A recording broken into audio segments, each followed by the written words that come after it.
네, 안녕하세요. 한의학 박사 이경입니다. 자, 오늘은요, 좀 재밌는 얘기를 해볼까요?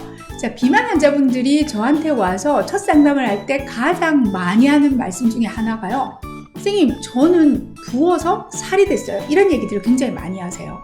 의외로 부종하고 살이 찐 것, 그러니까 비만을 혼돈하는 경우가 많은데요. 자, 부종이라는 건요, 우리 몸의 70%가 물로 이루어져 있는데 우리 몸의 대부분을 이루고 있는 이 수액, 물 성분의 흐름이 원활하지 못해서 고여있는 상태를 말해요. 자, 우리 몸의 70%를 이루는 물 중에서요, 한 3분의 2는 우리 몸을 이루는 세포 안에 들어있고요, 나머지 3분의 1은 세포 바깥에 있습니다. 세포 바깥에 있는 세포 외액의 또 4분의 1 정도는 이제 혈액 안에, 혈액의 주성분으로서 물로서 작용을 하는 거고요. 나머지 4분의 3은 세포와 세포 사이, 그러니까 우리가 흔히 말하는 간질이라고 그래요. 세포 사이 간질, 세포 간질에 존재하게 되는데요. 자, 우리가 말하는 부종이라는 건요, 혈액이나 세포 속에 들어있어야 할 물들이 이 물의 관리 시스템의 문제로 세포 간질, 즉 아까 3분의 1 중에서 또 4분의 3만 있어야 되는 적당량만 있어야 되는 세포 간질 사이에 너무 많이 고여 있게 되면 이게 부종으로 나타나게 되는 것을 말합니다. 물이 탁해져서 잘 흐르지 못하게 되면 속도가 느려지겠죠. 물이 탁해져서 물길이 막히다 보니까 전체적인 순환이 안 되게 되고 한 군데에 몰려 있거나 또는 하수도를 통해 밖으로 배출이 되어야 하는 문제가 생기는 것을 말하는데요. 자, 이런 문제는 그 몸에서 왜 일어나게 될까요? 우리가 보면 제일 먼저 걱정하는 장기가 여러분들 신장이죠. 그래서 잘 붓는 분들이 오시면 먼저 본인이 이제 자가 진단을 하세요. 선생님, 저는 본래 신장이 안 좋아요. 콩팥이 안 좋아요. 이렇게 얘기를 하시는데요. 물론 콩팥에 문제가 생기면 부종이 생깁니다. 그런데 콩팥만의 문제 외에도 부종이 생기는 원인은 아주 다양합니다. 한의학에서는, 인체에서는 우리 몸을 상, 중, 하로 나누어 볼게요. 그 각 물 조절 시스템이 있다고 설명을 해요. 상부에서 맨 먼저 물 조절 시스템은 심장과 폐, 호흡기, 즉 상부 수도를 관리하는 장기라고 보면 되는데요. 이 중에서 특히 폐장은요, 심장이 혈관을 돌리는 장기잖아요. 이 심장이 혈관의 원동력이 되어서 혈관을 통해서 온몸에 두루 퍼지게 해주고, 또 별개로 호흡하고 피부를 통해서 발산시키는 역할을 합니다. 따라서 폐장에 문제가 생기게 되면 우리 몸에 수분이 저류가 되게 된다는 거죠. 또 중간에는요, 비장이라는 장기가 있는데 몸의 중간에 위치해서 음식을 통해서 위로 들어온 물을 받아들인 다음에 우리 몸에 물을 필요로 하는 곳에 적절히 공급해주는 역할을 합니다. 또 아래로는 여러분이 제일 잘 인식하고 있는 신장이 있죠.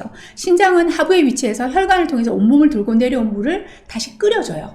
끓여줘서 올려보낼 물들은 다시 올려보내고, 그 다음 나머지 5폐수는 방광을 통해서 소변으로 배출해내는 역할을 합니다. 이 상, 중, 하부에 있는 장부들이 제 역할을 할 수 있도록 하는 원동력은 원기라고 하는데요. 물론 여기서 말하는 제가 폐장, 비장, 신장이라고 한 거는요, 해부학적인 장기하고는 조금 다른 어떤 기능계를 말하는 거기 때문에 오해 없으시기 바랍니다. 자, 방금 말씀드린 이런 물 조절 시스템 중에서 어느 것 하나라도 삐끗하게 되면 전체적인 불균형과 부조화가 생겨서 몸이 붓는 증세가 나타납니다.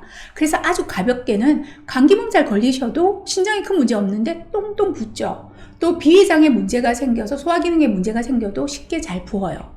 수도를 돌게 하는 힘인 원기가 약해지면, 즉 몸의 에너지원, 스태미나가 약해져도, 또는 몸속에 있는 노폐독소가 많아져서 수도관이 막히거나 물이 오염돼서 흐름이 원활하지 못하게 되어도 우리 몸은 잘 붓게 됩니다. 그래서 부종이 생기면요, 여러분 몸이 무거워지고 또 흔하게는 여기저기 쑤시고 아프게 됩니다. 자, 이제 오늘의 주제인 비만으로 한번 돌아가 볼게요. 비만은 지방이 과다해진 상태를 말합니다. 그러니까 물이 아무리 많이 모이고 오래 고여있대도 사실은 물이 모여서 지방이 되지는 않습니다. 그러다면 여러분이 말씀하시는 대로 저는 부어서 살이 쪘어요 라고 하는 말은 틀린 얘기가 되는 거죠. 그런데요, 이 얘기가 완전히 별개의 얘기는 아니라는 거죠. 이해가 되는 부분이 분명히 있습니다. 자, 흥미롭게도요, 비만하게 되면 나타나는 첫 번째 주 증상 중에 하나가 바로 부종입니다. 체중, 수치의 증가 외에 가장 먼저 몸에서 나타나는 주 증상이 피로와 더불어서 부종이라고 할 수 있는데요. 비만이란 우리 몸에 필요 이상의 지방이 쌓이게 되는 것을 말하는데, 이 지방이 혈액 내, 또 혈관벽에도 쌓이게 되고 장기 조직에도 쌓이게 되겠죠. 그렇게 되면 만성적인 염증 상태를 일으키게 되어서 수도관 곳곳에 녹대가 쓸게 되고 덕계가 쌓이게 되어서 수도관이 막히다든가, 또는 수돗물 자체도 기름이 둥둥 떠다니니까 어떻게 되겠어요? 흐름이 원활하지 못하게 되겠죠. 그렇게 해서 여러분한테 제가 말씀드린 상중하의 물의 어떤 수도시설의 원동력이 되는 장기, 그러니까 심폐라든가 비장, 신장의 기능도 떨어지다 보니 수액대사가 안 돼서 부종이 생기게 됩니다. 따라서 부종이 곧바로 살이 되는 것은 아니지만 부종을 일으키는 원인 자체가 또 체지방이 올라가게 되고 몸이 무거워지는 원리로 작용을 하게 되고요. 더 나아가서는 비만해지게 되면 그 비만의 증상 또는 결과로 부종이 충분히 생길 수 있다는 얘기입니다. 제가 지방이 늘어났는데 물인지 지방인지 또는 부종인지 비만인지 문제를 안고 고민하시는 분들에게 이 포인트를 말씀드릴게요. 여러분의 체중이 정상 범위보다 4-5kg 이상이 증가돼 있다면, 더 나아가서는 정상 체중보다 10kg, 15kg, 20kg 이상이 늘어 있다면 더 이상 물이 모여서 살이 쪘다는 생각은 버리시기 바랍니다. 아침과 저녁에 늘었다 줄었다 하는 2-3kg의 수분의 조류는 비만의 문제가 해결되지 않는 한은 없어지지 않을 겁니다. 자, 필요 없는 지방이 없어지고 기혈의 순환이 순조롭고 상하수도관이 건강해질 때 물이 새는 증상이 없어진게 되는 거죠. 아주 단순하게 말씀드리자면요, 물보다는 기름이 우선이라는 얘기입니다.